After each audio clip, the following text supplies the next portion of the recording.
on your Instagram page, Genuinely Gia, you talk about the concept or the theme of surrender. What does that mean to you, and how does someone participate in that?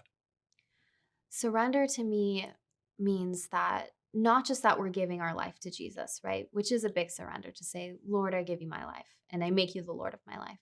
But surrendering to Him and His will in every minute, every moment, asking the Lord in our big decisions and our small decisions, is this your will? What is your will? Help me surrender to your will in this moment, Lord. So I think we have a lifelong conversion, right? We're constantly, every day, making the decision to give ourselves over to God.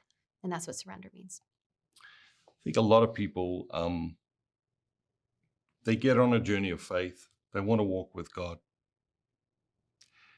and they give God all of their life except one area, you know.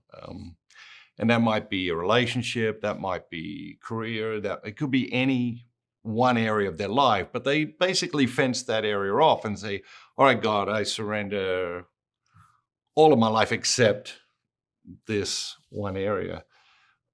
What advice would you have for that person? I think the reason people do that is because they're afraid of what will happen if they let it go, if they give up control. And we have to trust that God's understanding and plan for our life is so much better than anything that we could ever design or hope for ourselves. So, the courage to surrender, the courage to give everything to Jesus, to trust Him in the good and the bad, to trust Him when it's unknown. Be okay with that and recognize that God's plan, He tells us in scripture that I have a plan for your life and it is good. We have to trust that God's plan for our life is good and that everything, even if we can't see it in the moment, will work out according to His will and for our ultimate purpose. Hmm. Do you ever think about if you had not had that experience of making that trip to Egypt, if you had not surrendered yourself and your life to God in the way that you have, where you would be, what you would be doing, what your life would be like? Do you ever think about that? I think about it all the time. I I really do think about it all the time because that trip changed my whole life and ultimately led me to where I am now with For the Martyrs and the work that I'm doing.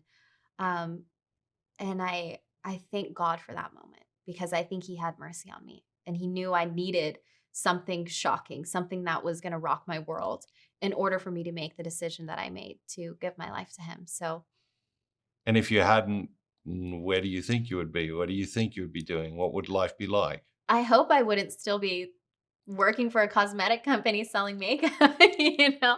But I don't know. I have no idea. I think deep down, though, Matthew, I really think deep down, I always had a desire to do more. And I told you, even from my childhood, I knew that there was something greater out there for me. And it took me a while to get there to know that that greater purpose is found in the Lord. But I think that I would be still just as unhappy as I was, still searching for purpose and looking for that something greater.